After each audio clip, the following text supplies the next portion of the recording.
Orang yang banyak kebutuhan itu sebetulnya banyak kebodohannya karena menggantungkan kebahagiaannya dengan banyak hal. Makanya Imam Syafi'i ngendikan istighna itu apa? Al istighna anis sya'labi. Yang dikatakan kecukupan adalah berusaha sebanyak mungkin banyak hal tidak kamu butuhkan. Bukan memenuhi semua kebutuhan kamu karena nafsu kamu ini tidak ada batasnya gitu. Kalau kamu penuhin nggak akan selesai. Itu ada perempuan yang kurang cantik itu minta doa saya, Gus doain suami saya kaya, terus tak guyonin, terus nggak minta.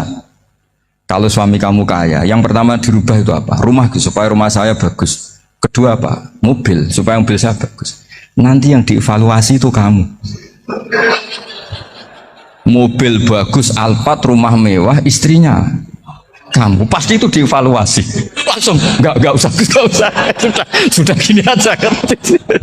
Jadi pertama yang dievaluasi itu kaya itu coba kalau suami kaya itu yang dievaluasi pertama rumah ya, rumah ganti, setelah itu apa?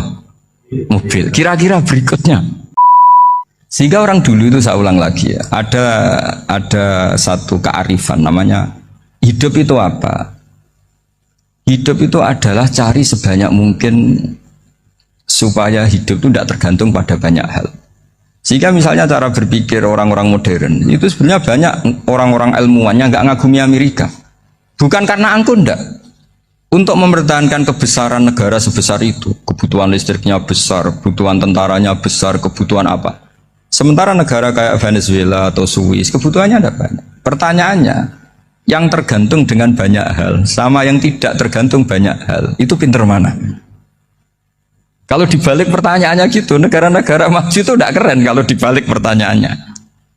Orang yang untuk mempertahankan eksistensinya banyak, butuh banyak hal, dengan yang tidak butuh banyak hal, itu pinter mana? Orang yang bahagianya nunggu jadi dokter, nunggu jadi kiai besar, kiai viral, dengan orang yang bahagia cukup dengan ngopi, itu pinter mana? Tapi kalau dibalik pertanyaannya, orang yang tahunya nikmat hanya kopi, dengan nikmat yang banyak, pinter mana? Makanya Mbah Mun tuh kalau guyon itu lucu. Aku ikut saake ambek wong desa sing mlebu swarga. Saya dulu eskal mlebu swarga kok disakeni. Akhirnya beliau memberi penjelasan. Wong desa iku roe pakanan enak, iku mau kopi mbek uduk. Lah swarga iku mau nuruti sing dikarepno. Akhirnya semua mangan wis ngopi, nguduk, ngopi ora roh pakanan liyane iku ora roh. Nasi mandi yo ora roh, pizza yo ora roh apa-apa. Terus saya bilang, wah lah niku nak nganti selera tentang wanita cantik, itu juga sederhana. Rontok pesek ya wis cantik, rontok ireng ya wis.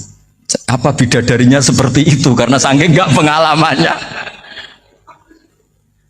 Jadi surga itu kan nuruti apa yang diinginkan. Kira-kira keinginan orang kampung kalau di surga itu apa coba? Makanan apa coba? Ya, nah, senangnya ketemel gemblong itu. Artinya malaikat lebih suka nangani surganya orang-orang kampung di Bang Pak Rektor. Ini sudah ribet ini. Makanan apa saja sudah dicoba ya. Terus kalau di mall tahu orang macam-macam, seleranya macam-macam pasti.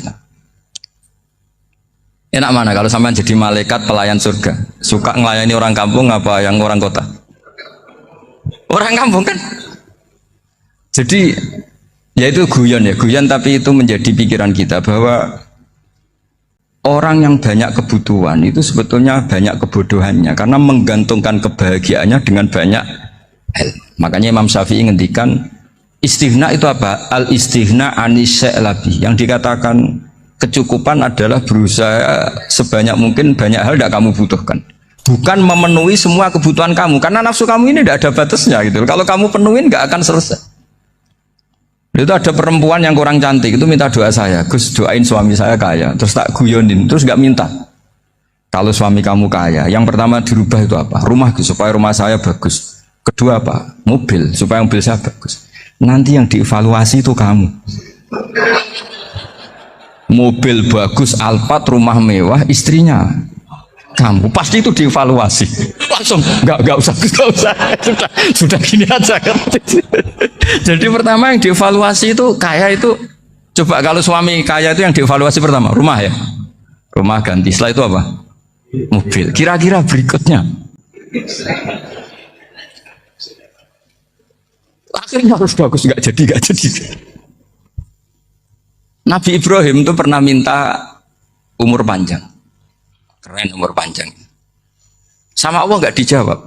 Datang orang tua gitu mertamu ke Nabi Ibrahim, terus disuguhi dikasih kurma. Apa itu? Kok kurma apa? Anggur yang sudah matang sekali, sudah dimakan. Setelah dimakan meler keluar lagi, dimakan lagi meler lagi. Terus Nabi Ibrahim masuk lagi ke kamar. Ya Allah, doanya tak cancel. Nanti kalau saya tua kayak itu. Jadi Allah itu nggak jawab langsung tapi ngirimkan itu. Akhirnya ya Allah nggak jadi. Nanti takut itu. Saya pernah ngalami jadi kiai tadi, ada ibu-ibu ya nggak pati cantik lah. Suaminya tuh miskin sekali. Minta doa saya supaya kaya. Bareng tak kasih pertimbangan itu udah nggak usah nggak jadi. Jadi itu kearifan. Tapi kearifan ini harus kita tanamkan. Saya nggak bisa membayangkan Indonesia yang besar ini, andai kan tidak ada qanaah, nerimo ing pantum. Coba sekarang ada Covid. Andai kan Indonesia tuh kayak Perancis. Saya beberapa kali punya tamu orang yang hidup lama di Perancis, bahkan dapat istri orang Perancis. Itu dulu nggak begitu mencintai Indonesia. Tapi setelah di Perancis 2 tahun, wah Indonesia hebat. Di Perancis itu kata dia kalau cerita, semua kebutuhan masyarakat itu dibebankan ke negara. Apa saja minta negara, apa saja nyoal negara. Sementara Indonesia, coba kalau Indonesia mengalami seperti ini kok tidak ada qanaah rimo ing pantum, bisa kios Indonesia. Orang miskin nyalahkan negara, kelaparan nyalahkan negara, apa saja. Tapi barokahnya dididik kiai jogeman nyalahno wong liya. Sore pun romo ing pandum diame. Sampai gak ngerti kalau Covid. Banyak tuh orang-orang kampung itu, orang lugu-lugu itu. Mbah niki saking Covid, salam ning Covid muga-muga umure panjang. Dikira Covid itu nama orang yang ahli sosial itu. Mbah niki dana saking Covid. Matur nuwun sampekno salamku muga-muga umur panjang. Bingung kan yang nganterin ini. Ini gimana yang mau menjelaskan? Memang nggak paham. Ribet kan. Tapi saya pastikan bahwa dengan keadaan seperti ini kita bahagia, kita stabil, itu jelas barokahnya kalimat tadi, moto tadi atau pegangan hidup tadi. Makanya disebut al-ibarat qutun li'ailatil mustami'in, bahwa redaksi atau kata-kata atau pegangan atau filosofi hidup apalah namanya itu adalah penyemangat. Karena kata-kata ini memang luar biasa. Ketika sahabat perang demi kebenaran, zaman itu ya pasti benar karena yang dibela Nabi. Dulu itu kan enak zaman Nabi, yang dibela mesti benarnya, musuhnya mesti salahnya. Sehingga dulu itu memang harus tegas. Kalau sekarang mau tegas gimana? Yang kamu bela tidak mesti benar, musuhnya tidak mesti salah. Ribet kan kalau misalnya saya tukaran sama Pak Rektor, kamu mau bela mana kan bingung. Saya tidak mesti benar, saya ada Nabi. Pak Rektor apalagi nggak mesti benar lagi kan? Ribet kan? Jadi kalau kita mau perang sekarang itu mau pede gimana? Enggak. Makanya banyak ulama sekarang tuh mau tegas tuh nggak berani karena ya banyak hal yang abu-abu lah wilayahnya. Misalnya pilihan presiden atau pilihan bupati, pilihan menteri. Kamu mati-matian bela itu, yang kamu bela tidak mesti benar, musuh kamu tidak mesti salah. Misalnya pilihan bupati, wah ini kabupaten ini baik kalau bupatinya ini, yang satu bilang ini, terus tim suksesnya kamu tanya, kamu yakin? Ya tidak juga. Lah kenapa semangat? Kan saya botohnya, paling alasannya ya itu aja, bukan yang lain. Beda dengan zaman Nabi, Nabinya mesti benar, Abu Jahalnya mesti salah. Kan enak, aturan mainnya jelas. Singkat cerita dalam perang itu banyak sahabat yang ngalami luka, ngalami apa gitu. Kemudian curhat ke Nabi, ya Nabi gara-gara derekkan jenengan, ngikuti jenengan saya harus ngalami seperti ini. Ngiranya orang itu diapresiasi sama Allah keluarnya. Ternyata sama Allah gak diapresiasi. Malah diturunkan ayat intakunu ta'lamuna fa innahum ya'lamuna kama ta'lamun wa tarjuna minallah malah yarjun. Kalau kamu sakit karena perang, orang-orang kafir itu ya sakit, itu saja berani padahal demi kekafiran. Wa tarjuna minallah malah yarjun, padahal kamu punya nilai lebih yaitu berharap kepada Allah yang mereka tidak punya. Saya jadi kiai itu ya kadang mangkel. Karena yang benci ya benci, yang seneng itu ngel-ngel loh kayak Pak Bejo. Jadi semuanya ribet. Nah iya, yang benci ya ganggu, yang seneng ya ganggu, tambah nemen. Seribet.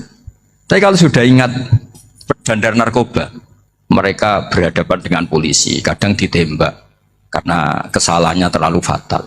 Antar persaingan mereka juga bisa tembak-tembakan karena merebut pasar narkoba. Itu saja mereka berani.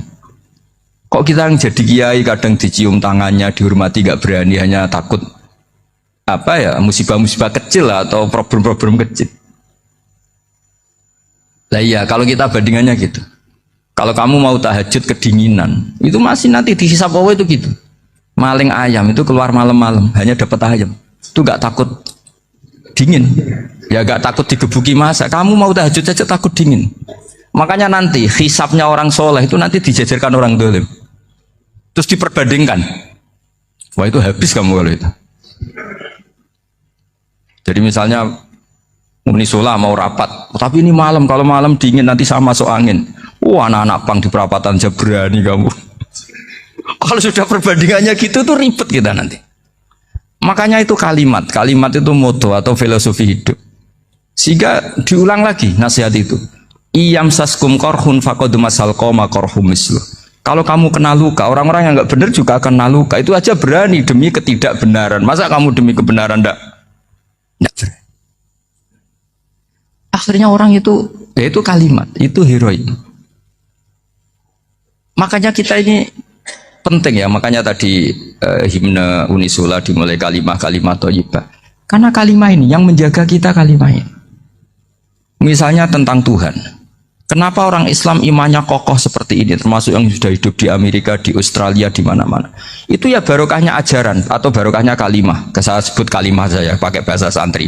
Karena la ilaha illallah itu dalam tradisi santri disebut kalimatu haqqin alaiha nahya wa alaiha namut wa alaiha nub'ats. Ada yang riwayat wa biha nub'ats insyaallah taala minal aminin. Kenapa mereka di mana-mana meskipun sekolah di Amerika, di Australia, bahkan di Uni Soviet tetap mukmin? Itu barokahnya ajaran yang benar. Allah itu siapa? Tuhan. Tuhan itu sifat dasarnya apa? Awal. Dia harus wujud awal sebelum makhluk yang lain.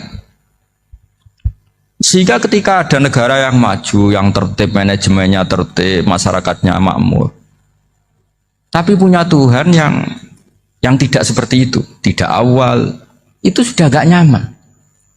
Karena ndaklah keren Tuhan saya, karena Tuhan saya itu al-awwal, zat yang pertama. Tuhan saya keren lah, zat yang nggak mati. Tuhan yang nggak mati, yang nggak pernah mengalami kematian. Sehingga tontonan atau yang dilihat kenikmatan-kenikmatan yang lain ini tidak mengubah dia pendirian tentang Tuhan. Karena mantapnya satu kalimat tadi bahwa Tuhan itu ya harus satu, harus awal, harus tidak mati, tidak rusak, tidak mengalami apa-apa yang membahayakan. Sehingga ketika ditawarin Tuhan yang lain, meskipun menjanjikan secara finansial atau kemakmuran, mereka gak tertarik. Itu coba, itu barokahnya makmur apa barokahnya ajaran? Barokahnya ajaran. Sering negara Islam itu kalah makmur dengan mereka, tapi barokahnya ajaran ini tetap apa? Tetap Islam. Makanya Nabi Ibrahim, Nabi yang sukses bikin waja'alaha kalimatam baqiyatan fi aqibi. Sehingga kita ini bekti sama orang tua misalnya, itu ya karena ajaran. Suwargamu itu karek wong tuamu. Nak wong tuamu ridho, Allah ridho. Nak ora ridho, Allah ora ridho. Ridho wa fi ridhol walidain wa sakhatu wa sukhtu wa fi sakhatil. Sehingga ketika ada orang tua yang agak brengsek gitu, anak-anak tetap hormat. Punya orang tua yang miskin, yang sudah miskin, tukang tombok nomor, banyak kan di kampung gitu. Ya tetap hormat. Coba kalau dari awal kita ngajari orang tua kamu hormati ya, kalau baik, kalau tidak usah. Bisa geger Indonesia. Tapi barokahnya ajaran-ajaran itu Indonesia tertib karena ada ajaran.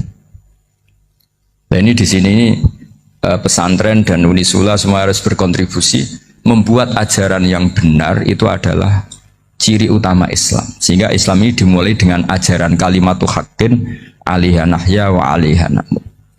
Sehingga kita tenang seperti ini. Saya ini termasuk kiai yang tenang. Meskipun kata orang banyak saya ini kiai besar, tapi termasuk kiai yang paling tenang. Termasuk yang paling tenang. Karena saya ini pakai mazhab orang-orang hebat.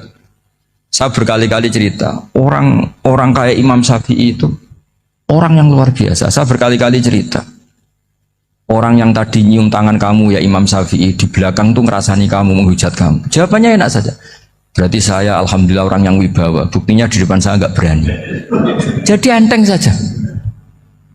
Diceritain sebagian kampung, sebagian separuh dari warga kamu itu nggak suka kamu. Ya bagus lah nggak suka saya, nggak akan utang duit saya. Di mana-mana orang utang tuh karena teman dekat. Kalau nggak seneng pasti minimal nggak utang, nggak pinjam mobil, nggak pinjam apa. Berkah mana yang seneng sama yang gede? Jadi dianggap enteng saja. Semua yang dialamin dianggap enteng saja. Misalnya punya istri pemarah, ya baguslah marahin suami. Kalau marahin tonggo malah ribet. Jadi kamu harus terima kasih kalau dimarahin istri. Baguslah marahin saya mah, kalau marahin tonggo ribet. Jadi enteng saja. Tapi kita sekarang tuh karena nafsu ya, sehingga menghadapi hidup ini ribet. Ulama dulu kalau mau mati itu senengnya bukan main. Sudah lama saya ini ingin nggak maksiat. Kayaknya nggak maksiat paling efektif itu mati. Ya tidak apa-apa Gusti, kalau sebaiknya mati ya mati aja. Enteng saja. Jadi melihat kematian tuh akhir dari segala keburukan atau potensi keburukan. Apapun baik kita sekarang, suatu saat mungkin kita nggak baik. Yang bisa menghentikan ketidakbaikan atau potensi ketidakbaikan itu apa coba? Mati kan? Berarti mati itu mengerikan apa menyenangkan? Mesti kamu udah berani menjawab. Meskipun secara ilmu kamu berani, tapi secara rasa gak berani kan? Saya ulang lagi ya, yang bisa menghentikan keburukan atau potensi keburukan itu apa coba? Apa? Kematian. Berarti kematian itu menyenangkan atau menyusahkan? Apapun kamu udah berani jawab karena kamu agak-agak duniawi itu kelihatannya. Tapi secara ilmu, kamu tahu kan kalau mati itu tidak buruk-buruk banget. Karena apa? Itu akhir dari segala. Sehingga Nabi ngajarkan kalimat itu begitu luar biasa. Allahumma ahyini maka natil hayatu khairan li wa tawaffani maka natil wafatu khairan li. Nabi melihat dunia itu begitu indah. Ya Allah, kalau saya ini hidup, anggap saja hidup ini ziyadatan li fi kulli khairin, menjadi modal saya menambah segala kebaikan. Jika suatu saat saya mati, anggap mawon rohatan li min kulli syarrin, itu akhir dari segala keburukan saya. Sehingga mati hidup ya baik karena di situ kita bisa berkontribusi, beramal soleh. Mati juga baik karena mengakhiri segala keburukan. Nabi nate ngendikan lagi, ajaban li amril mu'mini inna amrahu kullahu khair. Orang mukmin itu mengagumkan, semuanya baik. In asobathu na'ma syakara fakana khairan lah. Kalau baru dapat nikmat, dia syukur, maka itu baik. Wa in asobatu dharra sabara. Kalau dapat masalah mereka sabar, itu juga baik. Sehingga orang mukmin dua sisinya pasti baik. Itu juga kalimat, maksudnya moto atau pegangan hidup. Nah berikut ini saya beri contoh, ini kenangan saya, ini contoh terakhir. Masalah jadi orang terkenal maupun tidak. Di sini dicontohkan Imam Ghazali di halaman 367 di kitab saya 367, juznya 3 di kitab Ihya Ulumuddin.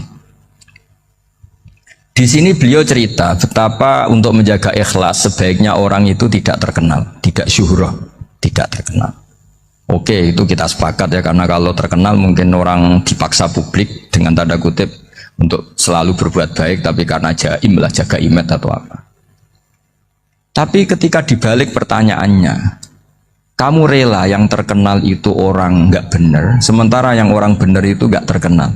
Lalu masyarakat taunya yang tidak benar. Kalau pertanyaannya dibalik gitu, orang baik wajib terkenal enggak? Kalau pertanyaannya dibalik seperti itu. Dokter yang benar tidak terkenal, yang malpraktek terkenal. Kamu ingin kondisi seperti itu? Gak ingin kan? Kampus yang bagus gak terkenal, yang kampus yang bagus gak terkenal, yang gak bagus. Nah, artinya apa? Gara-gara olah kata, olah pikiran, ini logika jadi rubah. Lagi-lagi apa? Jawaban itu ada di kata-kata sebetulnya.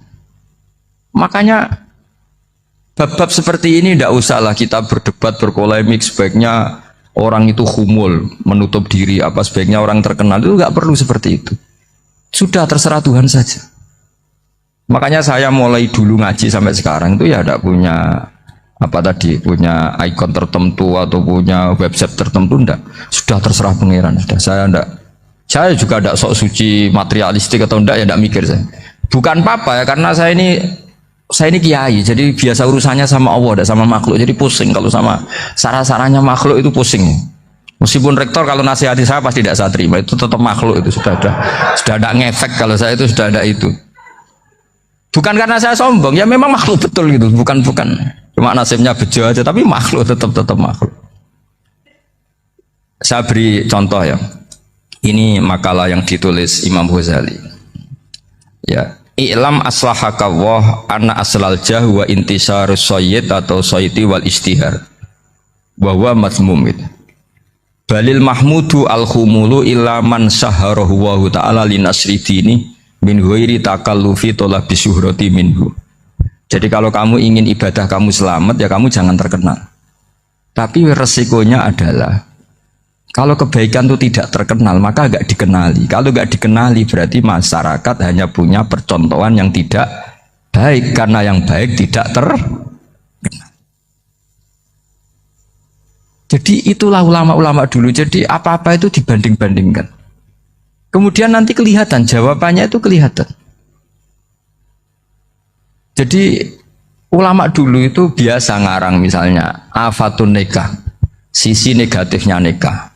Harus hormat istri, harus macam-macam, kalau terlantar itu ya dosa. Seperti tadi Pak Marsudi cerita, kalau orang ngapalkan Quran itu takut lupa, kalau lupa itu jadi dosa. Pertanyaannya, kalau semua orang takut lupa, takut dosa, semua orang nggak hafal Quran karena potongan-potongan lupa. Cara berpikir tidak seperti itu. Kalau berpikir ya namanya hafalan ya inginnya hafal, kan nggak ingin lupa. Lah nanti kalau takdirnya lupa karena hal-hal yang dimaklumi oleh syariat itu enggak yang termasuk dosa. Yang dosa itu lupa ta'iri udhrin syar'iyyin, lupa yang tidak ada sebab yang apa? Syar'i. Tapi lupa bawaan EQ-nya tidak bagus. Lupa bawaan sering dibentak. Oh itu enggak masalah karena bawaannya orang tertekan itu ya lupa. Coba kamu hafal Quran. Terus punya kredit jatuh tempo. Pas hari itu aku yakin enggak cerdas sudah. Itu bawaannya orang tertekan tuh pasti lupa.